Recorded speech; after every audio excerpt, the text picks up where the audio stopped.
네, 할렐루야, 할렐루야. 네, 주님의 이름으로 문안을 드립니다.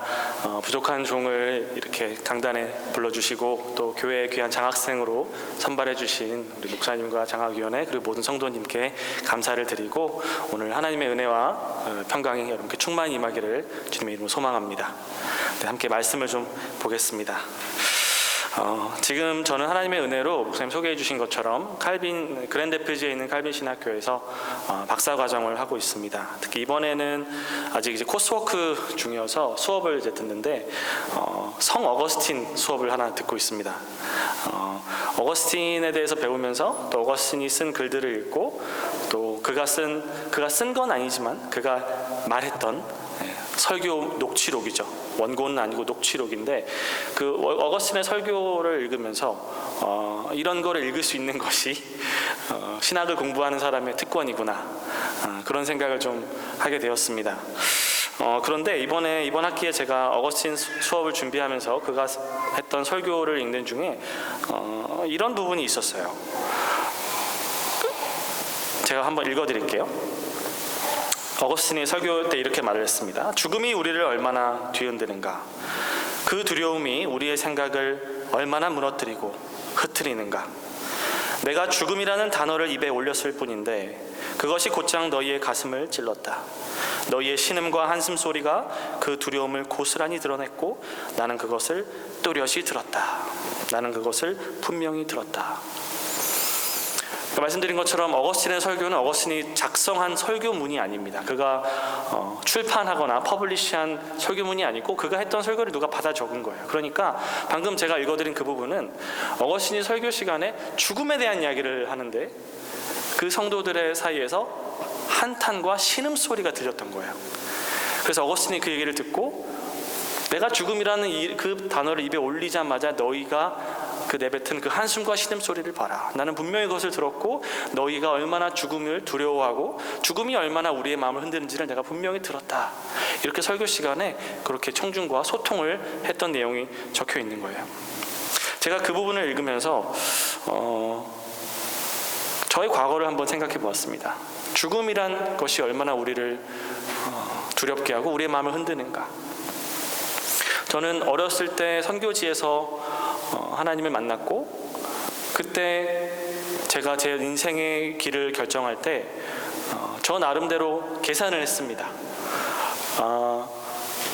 돈을 추구하는 삶, 명예를 추구하는 삶, 유명해지는 삶, 그 길을 걸어갔던 사람들의 인생의 종말을 보니 내가 투자할 만한 것이 아니다.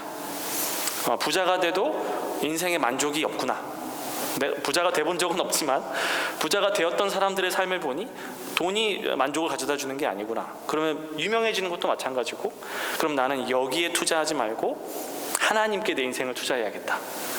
그래서 정말로 부를 쫓았던 사람들, 명예를 쫓았던 사람들이 그 말로의 죽음을 선택하든지 했던 그런 삶을 나는 절대 살지 말아야지. 그래서 나는 내 인생을 뒤돌아봤을 때 나는 정말 충만한 삶을 살았다. 나는 정말 인생을 잘 살았다.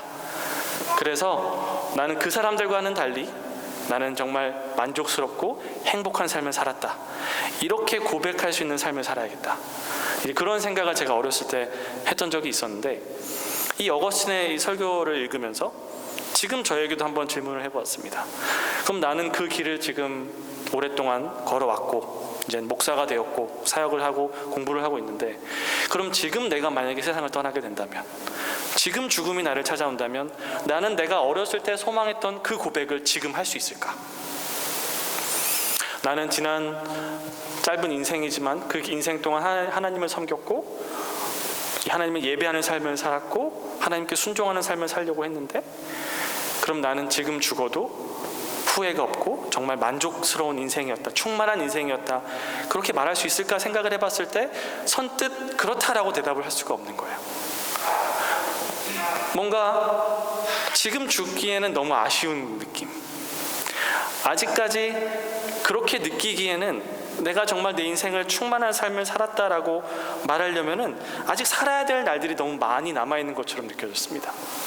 물론 지난 시간 동안 평신도로서 혹은 교육자로서 교회를 섬기고 그랬지만 그 그래도 제 인생의 대부분은 이제 제 공식적인 신분은 학생이었고 지금도 박사를 하면서 학생으로 살고 있고 제 인생의 많은 부분이 미래지향적인 삶을 살아왔기 때문에 지금도 제 마음에는 공부를 열심히 해서 나중에 훌륭한 목사가 돼야지, 공부를 열심히 해서 나중에 훌륭한 교수, 선생이, 스승이 돼야지, 이런 소망들이 남아있기 때문에 지금도 여전히 저는 미래를 바라보고 나중에 내가 이런 사람이 돼야지, 나중에 내가 이렇게 해야지, 그런 목표들을 가지고 있기 때문에 지금 세상을 떠난다면 마치 인생의 여정을 중도에 포기해야 하는, 다 마치지 못했고 내가 원했던 길, 내가 가고자 했던 길을, 그 여정을 끝내지 못하고 중간에 인생이 취소되는 느낌, 그런 느낌이 들어서 아쉽다는 생각이 많이 들었습니다. 그러면서 제가 스스로에게 물었습니다. 왜 나는 지금 당장 죽어도 만족스럽지 못할까? 분명히 나는 계산을 했고 후회 없는 삶을 살아야지라고 생각해서 이 길을 걸어왔는데 지금 죽어도 아쉬움이 없어야 될 텐데 왜 아쉬움이 남을까? 그런 생각을 하게 되었고, 그러면서 저는 이 시편 39편을 보게 되었습니다. 다윗은 1절 2절에서 이렇게 말합니다. 우리 다시 한번 1절 2절을 읽어보겠습니다. 내가 말하기를 나의 행위를 조심하여 내 혀로 범죄하지 아니하리니 악인이 내 앞에 있을 때에 내가 내 입에 재갈을 먹이리라 하였도다. 내가 잠잠하여 선한 말도 하지 아니하니 나의 근심이 더 심하도다.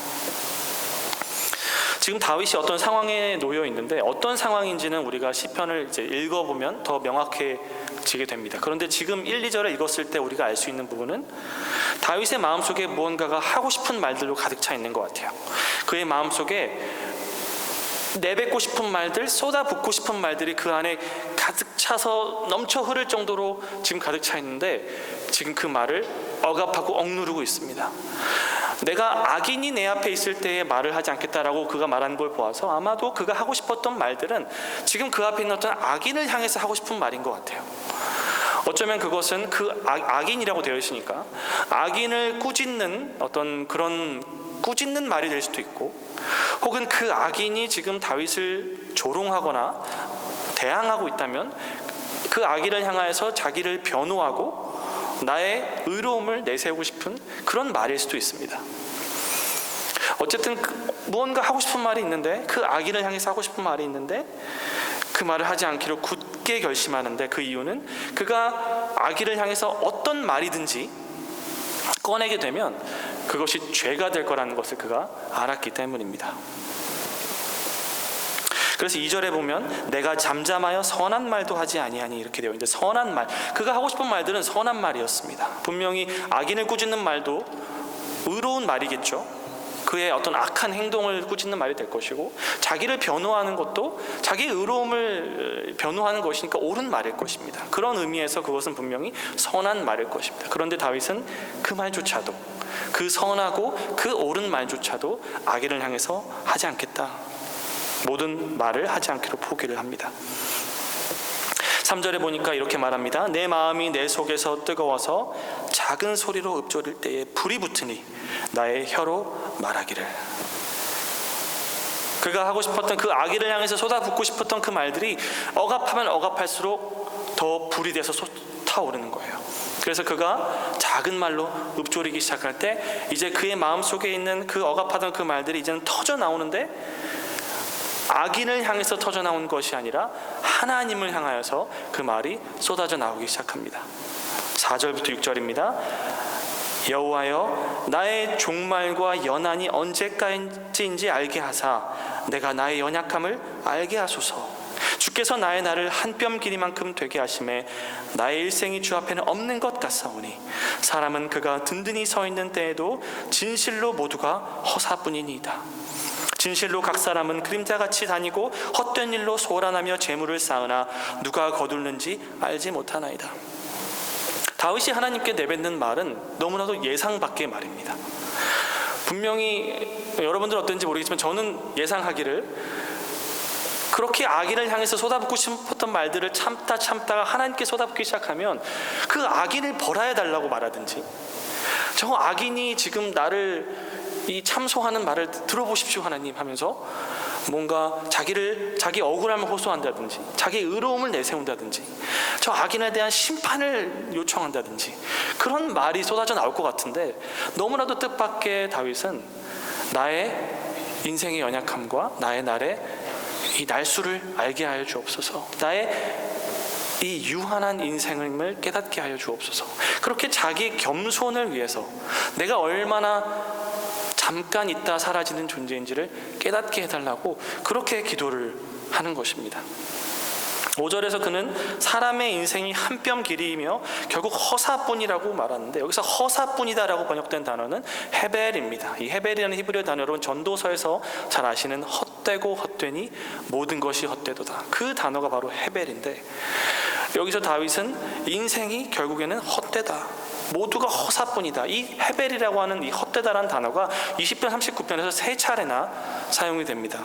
5절에서 모두가 허사뿐이니이다, 6절에서 각 사람은 헛된 일로 소란한다, 그리고 11절에서도 참으로 인생이란 모두 헛될 뿐이니이다.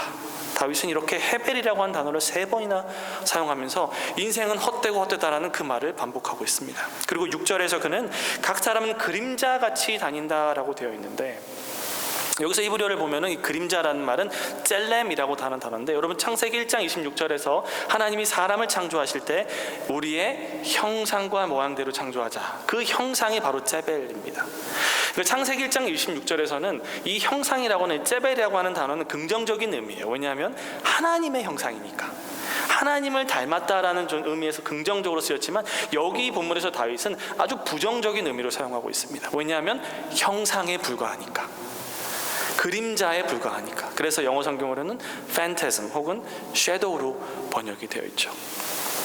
인생이, 그가 보는 이 사람의 인생을 보니까 각 사람이 막 분주하게 돌아다니고 재물을 쌓고 막 열심히 수고하며 노력하며 공부하고 일을 하고 부지런히 다니는데, 그것이 마치 그림자가 돌아다니는 것 같다라고 말을 하고 있는 거예요. 여러분 한번 생각해 보십시오. 우리의 조상들은 예전에 스승의 그림자를 어떻게 했습니까? 밟지 않았죠. 맞습니다. 왜냐하면 이 스승의 그림자는 스승과 동일하게 여겼으니까. 마치 우리가 하나님의 형상으로 창조받은 인간이 하나님을 닮았기 때문에 존귀한 것처럼 우리는 스승의 그림자를 밟지 않았습니다. 그런데 만약에 그 그림자가 갑자기 그 스승님으로부터 분리가 돼서 스스로 막 돌아다니면서 행세를 한다고 한번 생각해 보십시오. 그 그림자는 허상일 뿐입니다. 그 그림자는 진짜가 아니고 가짜일 뿐이고, 그 그림자가 이 그림자 세계에서 아무리 부지런히 돌아다닌다 하더라도 그것은 결국 그림자 세계에 불과한 것이죠. 다윗은 그렇게 인간의 삶이 그렇다. 여기서 다윗은 여러분 어떤 악인에 대해서 말하고 있는 것이 아니라 모든 인간에 대해서 말하고 있는 것입니다. 비단 악인만이 그런 것이 아니라 결국 인간이란 잠깐 왔다 사라지는 헛되고 헛된 것이기 때문에, 인간의 삶이란 결국에는 유한하고 죽음 앞에서는 누구도 피할 수 없는, 누구도 열심히 재물을 모으지만 가져갈 수도 없고 누가 그것을 가져가게 될지도 알지 못하는, 그것이 인간의 실존이고 결국 인간은 유한하고 헛되고 헛된 것일 뿐이다라는 그 고백을 하고 있는 것이에요.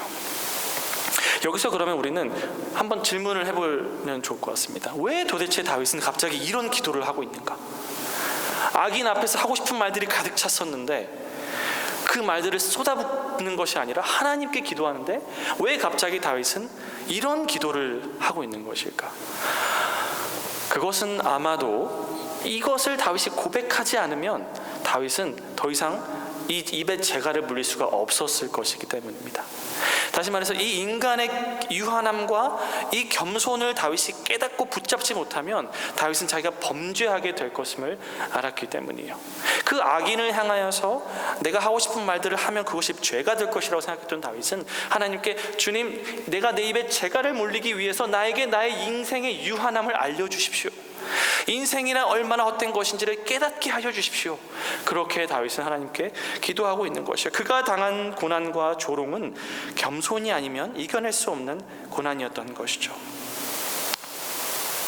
그리고 11절에서 그가 하나님께서 그 영화를 좀먹음같이 소멸하게 하신다 이렇게 말하는 걸 보았을 때 이것은 아마도 다윗의 어떤 자전적인 자기에 관한 고백일 것이고, 그렇다면 이것은, 이 기도는 다윗이 아마 왕이 되고 나서 했던 기도라고 우리가 볼 수 있을 것 같아요. 그러니까 다윗은 사실 목동이었을 때는 그렇죠. 다윗이 예전에 목동이었을 때 혹은 사울에게 쫓기는 그런 신세였을 때는 겸손을 가르쳐달라고 기도할 필요가 없었습니다. 왜냐하면 그가 자기의 환경을 돌아봤을 때 겸손하지 않을 수 없는 상황이었기 때문에 늘 죽음의 위협이 그를 위협하고 있는데 죽음을 알려주십시오 이렇게 기도할 필요가 없잖아요. 사실은 죽음을 극복할 수 있는 용기가 필요했던 것인데 지금 다윗은 왕이 되고 나서 어떤 악인이 그를 조롱할 때 다윗은 다시 한번 자기의 왕의 어떤 타이틀을 다 내려놓고 나는 결국엔 한 사람의 인간일 뿐이고 내가 어떤 그동안의 왕으로서 영화와 부귀와 명예를 누렸다 한들 결국 나는 헛되고 헛된 인간의 유한함을 피할 수 없는 존재구나. 그것을 다윗은 간절히 하나님께 기도하며 깨닫게 되기를 기도했던 것입니다. 그리고 그는 그 겸손을 가지고 7절부터 11절까지 이렇게 기도를 이어갑니다. 주여, 이제 내가 무엇을 바라리요? 나의 소망은 주께 있나이다. 나를 모든 죄에서 건지시며 우매한 자에게서 욕을 당하지 아니하게 하소서. 내가 잠잠하고 입을 열지 아니함은 주께서 이를 행하신 까닭이니이다. 주의 징벌을 나에게서 옮기소서. 주의 손이 치심으로 내가 쇠망하였나이다. 주께서 죄악을 책망하사 사람을 징계하실 때에 그 영화를 좀먹음같이 소멸하게 하시니 참으로 인생이란 모두 헛될 뿐이니이다. 이제 7절에서 다윗은 그러므로 주님, 내가 주님께 고백합니다. 나의 소망은 주님께 있습니다. 내가 무엇을 바라겠습니까? 나의 소망은 주께 있습니다. 고백하고 있습니다. 그리고 8절에서 나를 모든 죄에서 건져달라고 말합니다. 그리고 우매한 자에게서 욕을 당하지 아니하게 해달라고 기도합니다. 그러니까 1절에서 다윗이 말했던 그 악인은 아마도 이 우매한 자를 가리키고 있는 것일 거예요. 이 우매한 자가 다윗을 욕하고 다윗을 비난하고 있는데 다윗은 더불어서 뭐라고 말하냐면 나를 모든 죄에서 건져달라. 그러니까 다윗은 고백하는 것입니다. 지금 내가 처한 이 상황은 나의 죄로 인한 하나님의 책망이다.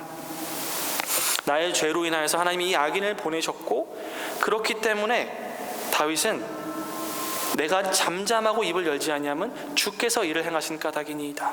그렇게 고백하고 있는 거예요. 내가 죄를 지었고 그 죄로 인하여 하나님이 징벌을 내리셔서 이 우매한 자를 내게 보내신 것이기 때문에 내가 여기에 대해서 그 악인을 향해서 화를 내거나 나를 변호하면 그것은 하나님을 대항하는 것이 되기 때문에 입에 재갈을 물렸다는 것을 우리가 이제 알 수가 있게 되는 것이에요. 이제 우리는 여기까지 읽었을 때 다윗의 인생을 봤을 때 다윗이 어떤 상황에서 지금 이 고백을 하고 있었구나 한 것을 알 수가 있습니다. 여러분, 다윗이 이 기도를 하고 있는 상황은 사무엘하 16장 5절 14절에 기록된 그 고난의 순간에 다윗은 이 기도를 하고 있는 것인데 여러분, 압살롬이 다윗을 향하여 반역을 했을 때 여러분 잘 아시는 것처럼 다윗의 아들 압살롬이 다윗을 향해 반역을 했을 때 다윗은 그것이 자기의 죄로 인한 하나님의 책망임을 알았습니다. 왜냐하면 다윗이 밧세바와 간음하고 우리아의 죽음을 사주했을 때 나단 선지자가 이렇게 말했기 때문입니다. 사무엘하 12장 10절에서 보면은 이제 내가 나를 업신여기고 햇사람 우리아의 아내를 빼앗아 내 아내로 삼았은즉 칼이 내 집에서 영원토록 떠나지 아니하리라 하셨고 여호와께서 또 이와 같이 이르시기를 보라 내가 너와 내 집에 재앙을 일으키고 내가 내 눈앞에서 내 아내를 빼앗아 내 이웃들에게 주리니 그 사람들이 내 아내들과 더불어 백주에 동침하리라. 너는 은밀히 행하였으나 나는 온 이스라엘 앞에서 백주의 이 일을 행하리라 하셨나이다 하니. 그리고 이 예언이 다윗이 압살롬으로부터 도망칠 때 성취가 됩니다. 다윗 성을 버리고 다윗이 피난길에 올랐을 때 압살롬이 그 성을 차지하고 그 다윗의 아내와 동침을 백주대낮에 하게 되죠. 그렇게 다윗이 압살롬으로부터 피난길을 가서 길을 떠나고 있을 때 사울의 친족 중 하나인 시므이라고 하는 사람이 있었습니다. 사울의 친족 중 하나인 시므이라고 하는 사람이 그 피난을 가고 있는 다윗을 향하여 돌을 던지며 다윗을 저주하면서 이렇게 말합니다. 사무엘하 16장 7절 8절입니다. 시므이가 저주하는 가운데 이와 같이 말하니라 피를 흘린 자여 사악한 자여 가거라 가거라 사울의 족속의 모든 피를 여호와께서 내게를 돌리셨도다. 그를 이어서 내가 왕이 되었으나 여호와께서 나라를 내 아들 압살롬의 손에 넘기셨도다. 보라 너는 피를 흘린 자이므로 화를 자초하였느니라 하는지라. 시므이가 다윗에게 돌을 던지며 다윗을 저주하며 욕을 합니다. 그러면서 다윗이 사울에게 했던 그것을 하나님이 지금 되갚아주고 계신다면서 다윗을 비난하고 있는데, 다윗의 입장에서는 하고 싶은 말들이 정말 많았을 겁니다. 그것이 사실이 아니라고 말하고 싶었을 겁니다. 여러분, 다윗은 사울을 끝까지 하나님의 기름 부음 받은 왕으로 존중하고 또 존중했었습니다. 그리고 다윗의 죽음은, 사울의 죽음은 다윗에게 어떠한 책임도 있지 않았고, 다윗은 그런 피 흘린 자가 아니었습니다. 그리고 나중에 알게 되겠지만 결국 하나님께서는 이 다윗의 왕국을 압살롬에게 넘기시지도 않습니다. 그러니까 다윗의 입장에서는 하고 싶은 말들이 너무나도 많고, 그 악인을 꾸짖고 싶은 말도 많고, 자기를 변호하고 싶은 말도 너무 많았을 거예요. 오죽했으면 다윗의 장수주인 한 명인 아비새는 이렇게 말합니다. 이 죽은 개가 어찌 내 주 왕을 저주합니까? 청하건대 내가 건너가서 그의 머리를 베게 하소서. 그럴만하죠. 너무나도 화가 나는 일이니까. 그런데 다윗은 이렇게 말합니다. 스루야의 아들들아, 내가 너희와 무슨 상관이 있느냐? 그가 저주하는 것은 여호와께서 그에게 다윗을 저주하라 하심이니 내가 어찌 그리하였느냐 할 자가 누구겠느냐 하고, 또 다윗이 아비새와 모든 신하들에게 이르되 내 몸에서 난 아들도 내 생명을 해하려 하거든 하물며 이 베냐민 사람이랴. 여호와께서 그에게 명령하신 것이니 그가 저주하게 버려두라. 혹시 여호와께서 나의 원통함을 감찰하시리니 오늘 그 저주 때문에 여호와께서 선으로 내게 갚아주시리라 하고. 이 역사적인 배경에서 우리가 시편 39편을 다시 보게 되면 이제 우리는 그 의미를 조금 더 명확하게 보게 됩니다. 우리가 생각했던 것처럼 다윗은 맞습니다. 고난에 처해 있습니다. 그리고 그의 앞에는 실제로 악인이 우매한 자가 있습니다. 그 악인은 시므이였고 다윗을 향하여 근거 없는 비방과 조롱과 공격을 하고 있습니다. 다윗은 그것에 대해서 자기를 변호하고 싶은 말들이 너무나도 많았지만 하나님의 책망이란 것을 알았기에, 이 악인도 하나님이 보내신 것임을 알았기에 다윗은 입에 재갈을 물리기로 합니다. 그런데 다윗에게는 이 고난을 이길 힘이 필요했습니다. 이 고난을 이길 능력이 필요했습니다. 그래서 다윗은 하나님께 나의 끝을 알게 하여 주옵소서. 나의 인생의 짧음을 알게 하여 주시고, 결국 인생이란 얼마나 허망한 것인지를 알게 하여 주셔서 주님, 나로 하여금 나의 소망을 주께 두게 하여 주옵소서. 그렇게 다윗은 하나님께 고백을 했던 것입니다. 마지막으로 12절, 14절, 13절에서 다윗은 이렇게 하나님께 기도합니다. 여호와여, 나의 기도를 들으시며 나의 부르짖음에 귀를 기울이소서. 내가 눈물을 흘릴 때에 잠잠하지 마옵소서. 나는 주와 함께 있는 나그네이며 나의 모든 조상들처럼 떠도나이다. 주는 나를 용서하사 내가 떠나 없어지기 전에 나의 건강을 회복시키소서. 다윗은 마지막에 하나님께 다시 한번 나의 부르짖음에 귀 기울여 달라고 기도하면서 스스로를 나그네와 떠도는 자로 비유를 합니다. 이 나그네, 떠도는 자는 이스라엘에 거주할 수는 있지만 땅은 유업으로 받을 수 없는 사람들을 가리키는 말입니다. 이스라엘에 거할 수는 있지만 땅을 유업으로 받을 수 없는 그 사람들. 다윗은 그 나그네와 그 떠도는 자를 자기가 그 사람과 같다고 비유하고 있는 거예요. 어떻게 다윗이 그럴 수 있습니까? 다윗은 왕인데, 이스라엘의 시민 중에 시민이라고 하면 다윗이 아닙니까? 그가 어떻게 이스라엘에 떠도는 자, 권리가 없는 자, 이 땅을 유업으로 받을 수 없는 자라고 말을 할 수 있습니까? 그런데 다윗은 마치 그의 조상 아브라함과 이삭과 야곱이 그랬던 것처럼 나는 나그네일 뿐이고 나는 떠도는 자일 뿐입니다. 그런데 어떤 떠도는 자면 주와 함께 떠도는 자입니다. 내 소망은 이 땅에 있지 않고 결국 이 땅이 나의 영원한 기업이 아니기 때문에, 나의 소망은 하나님께 있기 때문에 주님, 나의 기도를 들으시고 너무 늦기 전에 나의 죄를 용서하여 주시고 나의 건강을, 나의 삶을, 나의 인생을 회복시켜 주옵소서. 그렇게 다윗은 기도하는 것입니다. 이처럼 시편 39편은 고난 중에 인간의 유한함과 인간의 삶의 짧음을 묵상하며 자기의 소망을 주님께 두었던 다윗의 고백입니다. 저는 이 말씀을 읽으면서 서두에 제가 던졌던 그 질문, 왜 어떻게 해야 지금 당장 죽어도 만족한다고 말할 수 있는가에 대한 답을 한번 찾아보았습니다. 이 시편의 말씀이 다윗의 기도는 이 질문에 어떤 답을 주고 있는 것일까요? 저는 이 다윗의 고백, 결국 인간의 유한함을 고백하고 나의 소망은 이 땅에 있는 것이 아니라 하나님께 있는 것이라는 그 고백이 결국에는 우리로 하여금 언제 죽어도 기쁘게 그것을 맞이할 수 있는 비결이 된다라고 저는 생각이 들었습니다. 다시 말해서 내가 이 땅을 떠날 때에, 죽음이 나를 찾아올 때에 너무너무 내가 그 기쁨으로 후회 없이 맞이할 수 있는 비결은 뭐냐면, 내가 그동안 내가 원하고 꿈꿔왔고 기도했던 목표로 이루었던 모든 것을 다 이루었기 때문에 나는 만족한다라고 고백하는 것이 아니라, 다윗처럼 이제 나는 진짜 내 소망이 있는 곳으로 가는구나, 내 소망은 이 땅에 있는 것이 아니라 내 진정한 소망은 하늘에 있는 것이고 하나님께 있는 것이고 예수 그리스도께 있는 것이기 때문에 이제 나는 언제 죽어도 그동안 내가 지난 삶의 내 인생의 목표를 얼마나 성취했든지와 상관없이, 그것이 30대에 떠나는 죽음이든지 100세에 떠나는 죽음이든지 그거랑 아무 상관없이 진정한 내 소망, 내 본향집은 하늘에 있기 때문에 언제 이 죽음이 나를 찾아와도 기쁨으로 맞이할 수 있는 것이구나라는 생각이 들었습니다.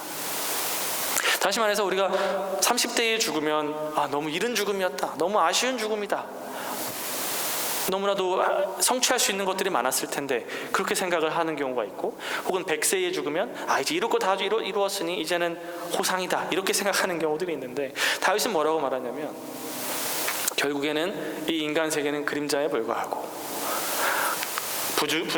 분주히 다니며 재물을 모으지만 이것이 나의 영원한 기업이 되지 못하는 것처럼, 아무리 다윗이 왕으로서 이 이스라엘의 왕이었지만 결국 그가 가졌던 재물과 그가 가졌던 왕국도 이 기도를 하는 당시에 압살롬에게 넘어간 것처럼 보였고, 결국 이 모든 것은 내 손에 쥔 모래와 같이 빠져나가는 것일 뿐이고, 결국 내 소망은 하나님께 있는 것이기 때문에 그것을 고백할 때, 그것을 깨달을 때 언제 죽음이 나를 찾아와도 기쁘고 감사하고 만족하며 떠날 수 있다라는 말씀을 하고 있는 것이죠.